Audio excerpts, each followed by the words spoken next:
সুহেল কেমন আছো? ভাই আছি তো ভালো, আপনি ভালো আছেন? আলহামদুলিল্লাহ।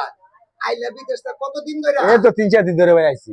মানে আমি তো ভাই সৌদি যাবো, ভাষা শিখার লেগে আইছি তো ও তোমার কাছে। সৌদি যাবেন? জি। আচ্ছা, ইংলিশ ইংলিশ ইংলিশ ইংলিশ। কি ইবলিশ আর শয়তান তো আমার মধ্যে আসে কয়। আরে এটা কয় না তোমারে বসতে কইতাছে বসই না। এটা তো আর আমি জানি না, এটা আমার জানতে হইব তো। এই শয়তান বসো, বসো। ইবলিশ কইতাছে। তোমারে আচ্ছা বসে বসো। কইতাছে এটা। ইংলিশ হলো বসা। ওটা গেলে যদি কেউ বলা হয় যে ইংলিশ ইংলিশ, ইংলিশ হলো বসা। ঠিক আছে? ইবলিশ তো আমি জানি যে আমার দেশে বুঝতে পারছি। শয়তান। হ্যাঁ ঠিক আছে। ঘুম ঘুম ঘুম ঘুম।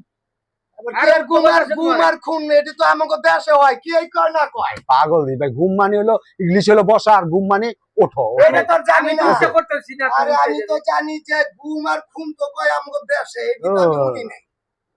আমার এটি দরকার নাই, আমি জায়গা আমার বাবা আমি এই ভাষায় হিট দেই নাকি।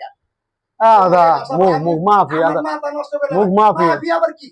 আদা মুখ মাফি। আমি ভাষা জানি তো, আমি তো এই যে কইতাছি, তুমি কি আর রো রো রো রো এই কি কইতাছে দিয়া? বুঝো না কিছু মিছে কেমন ইংলিশ আরবি বুঝবো, ভাষা বুঝতে পারবো না। দরকার নাই কোন আমার জায়গায় ভাষা, আমি বাংলা ভাষা লাগে আরবি ভাষা মিলে?